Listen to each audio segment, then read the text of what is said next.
Benjamin Netanyahu की मौत से जुड़ी एक बड़ी खबर सामने आई है। इस पर सिर्फ 2 मिनट बात करूंगा, उसके बाद जो नई खबरें हैं दूसरी वाली, वो सारी चीज़ें आपके सामने आसान भाषा में रखने की कोशिश करूंगा।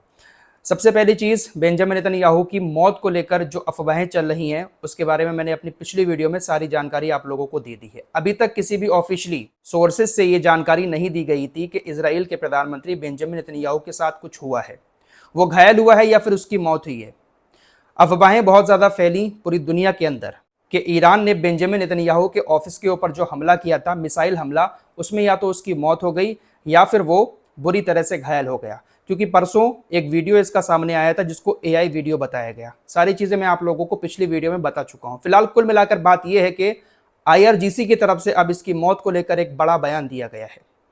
दोस्तों, हम जब भी आप लोगों को अपनी वीडियो में कोई भी खबर बताते हैं, वो ऑफिशियली जब तक इजराइल या ईरान की तरफ से कोई चीज़ सामने नहीं आती है तब तक हम नहीं बताते हैं। खबरें तो बहुत सारी चलती हैं, कहीं पर हमला होता है उसके फौरन बाद न जाने कितनी सारी अफवाहें फैलना शुरू हो जाती हैं। ईरान ने अगर इसराइल के ऊपर हमला किया है, कितने लोग मरे हैं, कितने मिसाइलें छोड़ी हैं, कितने ड्रोन छोड़े हैं, जब तक ईरान की तरफ से जानकारी नहीं दी जाती है ऑफिशियली आईआरजीसी की तरफ से, तब तक हम आप लोगों को नहीं बताते हैं। पूरी दुनिया की खबरों का सोर्स भी यही होता है। किसी बड़ी खबर पर यकीन तभी किया जाता है जब उस खबर की सच्चाई सामने वाला देश बता रहा हो। फिलहाल आईआरजीसी ने बेंजामिन नेतन्याहू की मौत की खबरों के बीच एक स्टेटमेंट जारी किया है। आईआरजीसी ने कहा, अल जजीरा के मुताबिक बच्चों की मौत का हत्यारा अगर जिंदा है तो पूरी ताकत से उसका पीछा करेंगे और उसे मारेंगे। बेंजामिन नेतन्याहू जहां पर भी होगा ढूंढ ढूंढ कर उसका पीछा करेंगे और उसको हम मारेंगे जरूर। ये आईआरजीसी की तरफ से ऑफिशियली स्टेटमेंट आज आया है। आईआरजीसी ने कहा है, खबरें चल रही हैं कि वो मारा गया हमारे हमले में, लेकिन इजराइल की तरफ से बेंजामिन नेतन्याहू के ऑफिस की तरफ से बताया गया कि नहीं, वो तो पूरी तरह से सुरक्षित हैं, उनको मामूली सी खरोच भी नहीं आई है। बेंजामिन नेतन्याहू पूरी तरह से सलामत हैं और इस जंग को लीड कर रहे हैं। यह बात प्राइम मिनिस्टर ऑफ इजराइल के ऑफिस की तरफ से साफ कह दी गई है। इसी को लेकर आईआरजीसी ने कहा कि अगर वो जिंदा है तो हम बच्चों के हत्यारों को छोड़ेंगे नहीं, ढूंढ ढूंढ कर उसका पीछा करेंगे और उसको मारेंगे। तो यहां से यह बात क्लियर हो जाती है। अब चाहे उसे कुछ हुआ हो ना हुआ हो, ना तो ईरान ने अभी डिक्लेयर की है उसकी मौत, ना ही इजराइल की तरफ से उसकी मौत डिक्लेयर की गई है। इस चैप्टर को यहीं पर क्लोज करते हैं। आगे कोई नई जानकारी आएगी, अब वाकई में अगर इसकी मौत होगी, ऑफिशियली जानकारी सामने से अगर दी जाएगी, तभी हम इसकी मौत की खबर पर बात करेंगे, वरना इस चैप्टर को यहां पर क्लोज करते हैं। नेतन्याहू फिलहाल अभी आप कह सकते हैं कि वो जिंदा है। भले ही ईरान के हमले में घायल होकर वो हॉस्पिटल में एडमिट हो या देश छोड़कर भाग गया हो या उसकी मौत हो गई हो, हम इस चैप्टर को यहां पर क्लोज करते हैं। अब इसकी मौत की खबर आपको तभी सुनाएंगे जब रियल में कुछ हो गया होगा। फिलहाल आईआरजीसी ने सऊदी अरब से कहा है कि आपके ऊपर जो ड्रोन हमले हुए हैं अभी कुछ देर पहले, उन ड्रोन हमलों की आप जांच करें। ये ड्रोन हमले हमने नहीं किए हैं। दरअसल अभी कुछ देर पहले सऊदी अरब की राजधानी रियाद और पूर्वी सऊदी अरब पर 10 ड्रोन से हमला किया गया। सऊदी की राजधानी रियाद और एक शारकिया एरिया है इनका, वहां पर 10 ड्रोन से हमला किया गया। सऊदी अरब ने कहा कि हमने उन 10 ड्रोनों को मार गिराया। इस हमले के बाद आईआरजीसी की तरफ से स्टेटमेंट आया है। आईआरजीसी ने कहा सऊदी अरब से कि आप इस हमले की जांच करें। यह हमला हमारे शाहिद 136 ड्रोन से नहीं किया गया और ना ही हमारे इलाके से किया गया। आईआरजीसी ने दावा किया कि सऊदी अरब आपके ऊपर यह जो हमला हुआ है ये हमारे यहां से नहीं बल्कि यूएई से हुआ है। यूएई के एरिया से शाहिद 136 ड्रोन की कॉपी से आपके ऊपर हमला किया गया है। दरअसल अमेरिका ने ईरान के शाहिद 136 ड्रोन की तरह दिखने वाला एक ड्रोन बना लिया है, उसी की तरह एक कॉपी बनाई है और उसी कॉपी से अमेरिका इन तमाम इस्लामिक देशों पर हमले कर रहा है, जिसका इल्जाम जो है वो ईरान के ऊपर आ रहा है। आईआरजीसी ने यह बड़ा दावा किया है कि हमले हम नहीं कर रहे हैं, आपकी उन जगहों पर जहां पर अमेरिका इजराइल का कोई लिंक नहीं है। अगर आपके किसी पब्लिक प्लेस में हमला हो रहा है ड्रोन से, तो वो ड्रोन अटैक अमेरिका कर रहा है यूएई के क्षेत्र से। ये बहुत बड़ी जानकारी दी है दोस्तों, कॉपी बना ली है।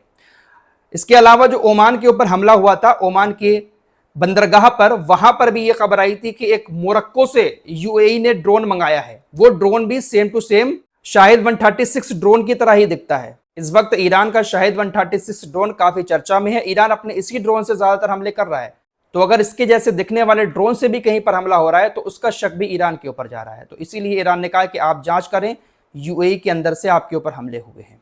तो इस तरह से ये लोग चालाकियां कर रहे हैं। फिलहाल ईरान के शाहिद 136 ड्रोन को मारने के लिए यूक्रेन से जो ड्रोन मंगाए गए हैं वो एआई से चलते हैं।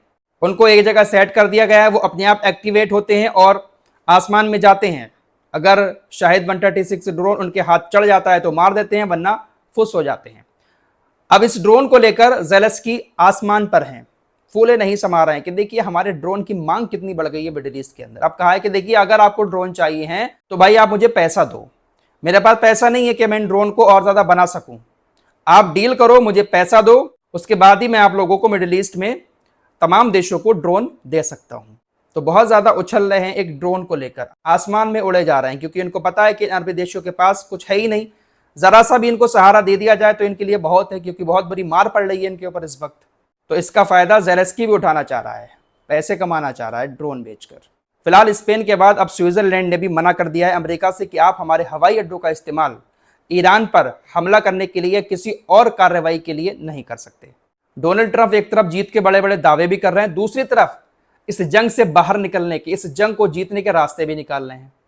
आपको बता ही चुका हूं कि तमाम नेताओं के सर पर ईरान की इन्होंने इनाम रख दिया है कि कोई भी इनकी जानकारी देगा उसको $10 मिलियन दिए जाएंगे, साथ ही साथ अमेरिका में रहने के लिए घर दिया जाएगा। तो ये औकात हो गई है, ढूंढ भी नहीं पा रहे हैं ये ईरान के नेताओं को। फिलहाल अब इन्होंने तमाम अरबी देशों से कहा कि आप आइए स्ट्रेट ऑफ हॉर्मुज में, अपनी सेना को उतारिए और स्ट्रेट ऑफ हॉर्मुज को खुलवाने के लिए आगे बढ़िए, हम आपका साथ देंगे। आप आ क्यों नहीं रहे स्ट्रेट ऑफ हॉर्मुज में, खुलवा क्यों नहीं रहे ईरान से? आप सभी देश आएं और खुलवाएं, अमेरिका की सेना आपका साथ देगी। तो इस तरह से ये अरबी देशों को भी इस जंग में डायरेक्ट धकेलना चाहते हैं। लेकिन अरबी देश कम से कम यहां पर थोड़ा सा दिमाग से काम ले रहे हैं कि डायरेक्ट मिलिट्री एक्शन ईरान के ऊपर सामने आकर नहीं कर रहे हैं। अगर इन्होंने डायरेक्ट मिलिट्री एक्शन कर दिया तो इनको भी मालूम है कि ईरान फिर मिसाइल ही मारेगा। अभी तो ड्रोन मार रहा है, लेकिन फिर मिसाइल ही मारेगा। और हर जगह पर तो सऊदी अरब के अंदर, कुवैत के अंदर, कतर के अंदर डिफेंस सिस्टम है नहीं इन लोगों के, तो नुकसान इनको बहुत होगा। इसलिए ये लोग जंग में आ नहीं रहे हैं डायरेक्ट। फिलहाल एक खबर जो है ईरान के सुप्रीम लीडर मुश्तबा खामनेई को लेकर भी बहुत ज़्यादा फैलाई जा रही है कि वो कोमा में चले गए हैं। जब इजराइल ने हमला किया था जिसमें आयतुल्लाह अली खामनेई की मौत हो गई थी, तो उसमें ये गंभीर रूप से घायल हुए, इनका एक पैर भी काटना पड़ा है और ये कोमा में पहुंच गए। IRGC ने इन तमाम खबरों को भी गलत बताया है और कहा है पूरी तरह से मुश्तबा खामनेई सही सलामत है। अब कौन कैसा है ये ना आपको पता है, ना मुझे पता है, ना ही इस दुनिया को पता है। नेतन्याहू की हालत कैसी है जो उसके ऑफिशियल हैं उनको पता होगा। मुश्तबा खामनेई की हालत कैसी है जो मुश्तबा खामनेई के बिल्कुल करीबी हैं उनको पता होगा। ऐसा नहीं है कि ईरान के सभी लोगों को ये बात मालूम हो कि मुश्तबा खामनेई कैसे है, इनकी तबीयत कैसी है।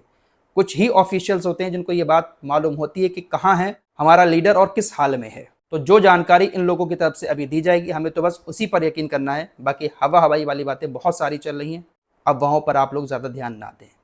इस रिपोर्ट में इतना ही, कुछ और खबरों के साथ फिर हाजिर होऊंगा। अपना ख्याल रखिएगा। अल्लाह।